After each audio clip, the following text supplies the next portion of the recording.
아주 오래전 조선 어느 깊은 산골 마을.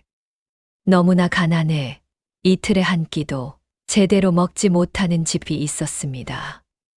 그 집에는 병약한 어머니와 어린 남매가 살고 있었습니다.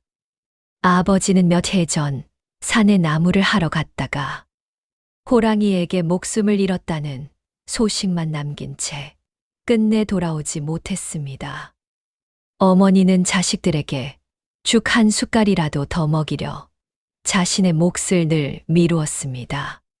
그러던 어느 겨울 오래된 병은 끝내 어머니를 쓰러뜨렸고 마지막까지 죽 한 숟갈도 제대로 삼키지 못한 채 조용히 눈을 감았습니다. 어린 남매는 울 힘조차 없었습니다. 배고픔은 슬픔보다 더 무서운 것이었기 때문입니다. 남매는 산에서 주워온 돌을 하나씩 쌓아 작은 돌무덤을 만들었습니다.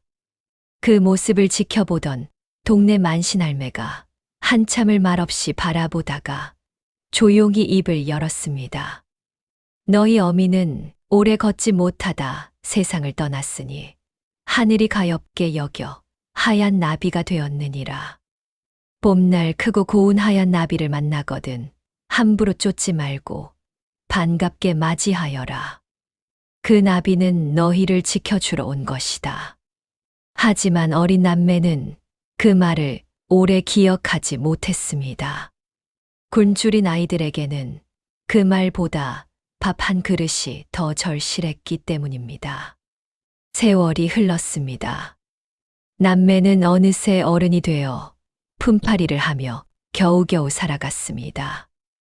예전처럼 굶지는 않았지만 그렇다고 넉넉한 살림과는 거리가 멀었습니다. 그러던 어느 봄날, 갑부는 산으로 봄나무를 캐러 갔습니다.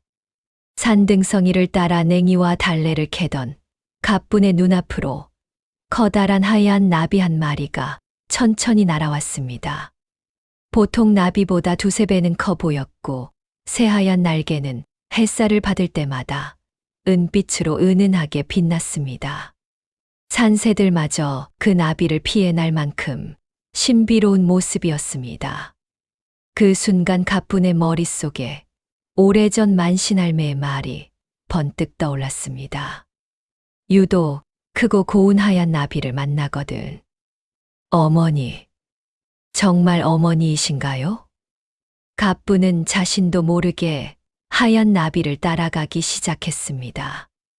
나비는 가까이 날아오는 듯 하다가 다시 조금 멀어지고 또 잠시 멈춰 갑분을 기다리는 것처럼 천천히 날아갔습니다. 갑부는 나비만 바라본 채 산속 깊이 들어갔습니다. 그러다 발 아래 낭떠러지를 미처 보지 못했습니다. 발을 헛디딘 순간 몸이 허공으로 기울었습니다. 악! 갑부는 그대로 절벽 아래로 떨어지고 말았습니다. 바로 그 순간 커다란 하얀 나비가 갑분을 향해 망설임 없이 날아들었습니다. 이어 어디선가 수백 마리의 나비가 몰려와 갑분의 몸 주위를 빙글빙글 감싸기 시작했습니다. 갑자기 골짜기 아래에서 따뜻한 바람이 거세게 치솟으며 떨어지는 속도를 늦추었습니다. 갑분은 절벽 중간 바위 틈에 자란 오래된 소나무 가지 위에 간신히 걸렸습니다. 정신을 차려보니 처음 보았던 그 하얀 나비가 눈앞에서 힘겹게 날갯짓을 하고 있었습니다. 조금 전까지 눈부시게 아름답던 날개 한쪽이 길게 찢겨 있었습니다. 그때 산 아래에서 나무를 하던 동생 돌쇠가 갑분의 비명을 듣고 달려왔습니다. 하지만 절벽은 너무 깊어 쉽게 내려갈 수 없었습니다. 바로 그때 하얀 나비는 돌쇠의 주위를 몇 바퀴 맴돌더니 산속 깊은 곳으로 날아갔습니다. 이상하게도 돌쇠는 나비를 따라가야 한다는 생각이 들었습니다. 잠시 뒤 나비는 오래된 등나무 덩굴이 가득 자란 곳에서 힘겹게 날개를 접었습니다. 돌쇠는 덩굴을 베어 굵은 줄을 만들고 마을 사람들의 도움을 받아 갑분을 무사히 구해냈습니다. 갑분은 눈물을 흘리며 절벽 위를 바라보았습니다. 하지만 하얀 나비는 이미 어디에도 보이지 않았습니다. 며칠 뒤 남매는 어머니의 돌무덤을 찾아가 절을 올렸습니다. 그 순간 커다란 하얀 나비가 다시 나타나 돌무덤 위를 세 바퀴 천천히 맴돌았습니다.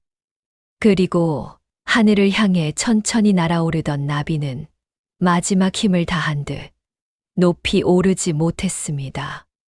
잠시 뒤 작은 하얀 날개 한 장이 바람을 타고 남매 앞에 내려앉았습니다. 남매가 조심스레 집어보니 찢어진 날개 한쪽이었습니다. 그 모습을 본 만신할매는 조용히 눈을 감았습니다. 한참 동안 말이 없던 할매는 떨리는 목소리로 말했습니다. 어미가 갑분이를 구하려다 날개를 다쳤구나. 살아서도 제 몫을 자식에게 내어주더니 죽어서도 마지막 힘까지 자식을 위해 쓰고 간 것이야. 이제는 더 이상 이승에 머물 힘이 없으니 미련을 모두 내려놓고 하늘로 돌아간 것이니라. 남매는 하얀 날개를 어머니의 돌무덤 곁에 정성껏 묻고 오래도록 눈물을 흘렸습니다. 그날 이후 신기한 일이 이어졌습니다. 가뿐히 떨어졌던 절벽 아래에서는 해마다 귀한 산나물과 약초가 유난히 많이 자라기 시작했고 남매는 그것을 캐어 장에 내다 팔며 처음으로 배부르게 먹고 살 수 있게 되었습니다. 그때부터 사람들은 그 절벽 아래 골짜기를 어미나비골이라 부르기 시작했습니다. 그리고 봄마다 그곳에 커다란 하얀 나비가 나타나면 아무도 함부로 쫓지 않았습니다. 두 손을 모아 조용히 인사하며 이렇게 말했다 합니다. 어머니, 자식을 보러 오셨습니까? 부모의 사랑은 죽음으로도 끝나지 않는다 했습니다. 봄날 커다란 하얀 나비가 집 가까이 머문다면 그것은 자식을 걱정하는 어머니가 잠시 다녀간 흔적일지도 모릅니다. 구독과 좋아요는 큰 힘이 됩니다. 감사합니다.